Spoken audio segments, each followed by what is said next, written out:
मित्रों, यदि आप एक विवाहित पुरुष हैं और अपने ससुराल में रहने का सोच रहे हैं तो रुक जाइए। माना शादी या किसी पूजा के अवसर पर आपको अपनी पत्नी के घर अर्थात ससुराल में कुछ दिनों के लिए रहना ही पड़ता है, लेकिन ऐसा करना आपके जीवन में कुछ बदलाव ला सकता है। अब वो बदलाव क्या है, चलिए इसके बारे में आपको एक कथा के माध्यम से बताते हैं। यदि आप भी एक पति के ससुराल में न रहने के कारणों को जानना चाहते हैं तो बने रहिए वीडियो के अंत तक। नमस्कार मित्रों, द डिवाइन टेल्स पर आपका एक बार फिर से स्वागत है। चलिए कथा शुरू करते हैं। एक बहुत बड़े विद्वान थे।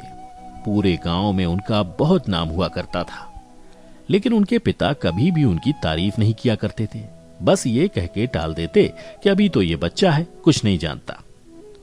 एक दिन इस बात से परेशान हो उसने अपने पिता को कुल्हाड़ी से काटने का फैसला किया और रात में कुल्हाड़ी लेकर उनके कमरे के बाहर पहुंच गया। दरवाजे पर पहुंचते ही उसे अंदर से अपनी मां की आवाज आई।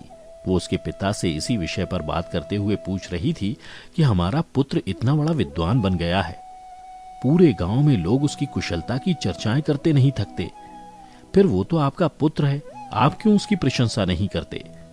फिर उसके पिता मुस्कुराते हुए बोले, अरे भाग्यवान, मैं जानता हूं वो बहुत कुशल है, लेकिन मैं नहीं चाहता कि उसके अंदर इस बात का थोड़ा सा भी अहंकार आए। लेकिन हाँ, पीठ पीछे उसकी बहुत तारीफ करता हूं।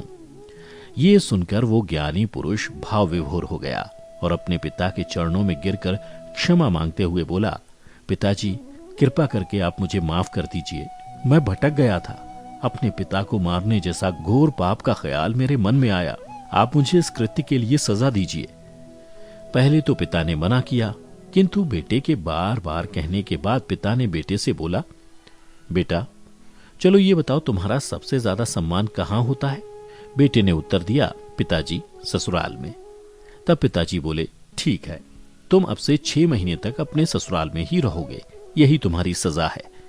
फिर क्या था, वो ज्ञानी पुरुष अपनी पत्नी के साथ ससुराल रवाना हो गया। ससुराल पहुंचते ही उसे सब वहां देख काफी खुश हो गए कि दामाद जी आए हैं, उनकी खातिरदारी करो। पहले तो उस ज्ञानी पुरुष के लिए तरह तरह के पकवान बनाए गए, लेकिन अगला दिन होते ही पकवानों की संख्या में कमी आ गई। धीरे धीरे समय बीतता गया और खाने में बासी रोटियां मिलने लगी। यही नहीं, उससे ससुराल वाले गाय को चराने और गोबर उठाने जैसे काम कराने लगे। उनकी पत्नी को यह सब पसंद नहीं आया। उन्होंने आकर अपने पति से बात भी की कि इतने ज्ञानी होकर आप ये अपमान क्यों सह रहे हैं, चलिए हम अपने घर वापस चलते हैं। पर उन्होंने जाने से मना कर दिया। जाते भी कैसे, पिता को वचन जो दिया था।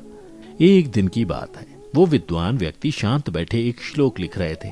तभी वहां उनकी पत्नी पहुंची। उन्हें देखते ही बोलने लगी, आप श्लोक बना रहे हैं, मत बनाओ इन्हें, इनका कोई अर्थ नहीं है, इनकी कोई कीमत नहीं है।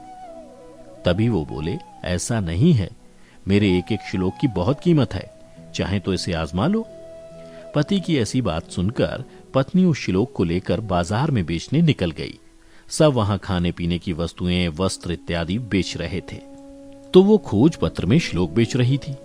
सब उसके पास आते और कीमत पूछते तो वो बताती 1 लाख स्वर्ण मुद्राएं। धीरे धीरे बाजार का लगभग सारा सामान बिक गया, लेकिन उसके श्लोक को किसी ने नहीं खरीदा।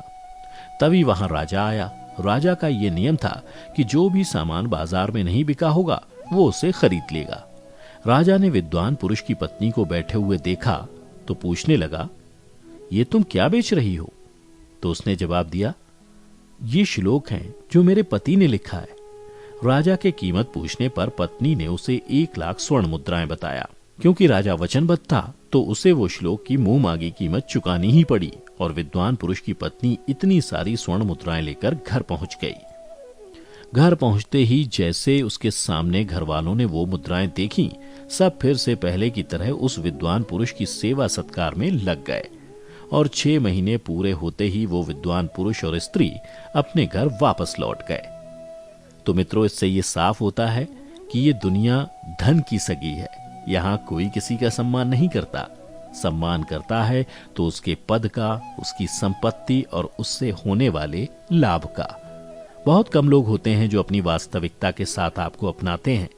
इसलिए मित्रों, जो पति ये समझते हैं कि ससुराल में उनका बहुत आदर सम्मान हो रहा है, तो उनके लिए ये जानना बहुत जरूरी है कि सम्मान भी थोड़े दिनों तक ही होता है वो कहावत तो आपने सुनी होगी कि दूर के ढोल सुहाने लगते हैं। इसलिए जितनी आप दूरी बना के रखेंगे उतना ही सम्मान आपको मिलेगा।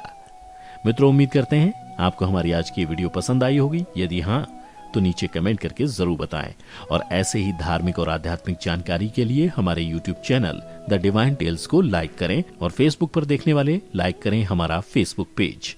फिलहाल आज के लिए बस इतना ही। इजाजत दें। आपका बहुत बहुत शुक्रिया।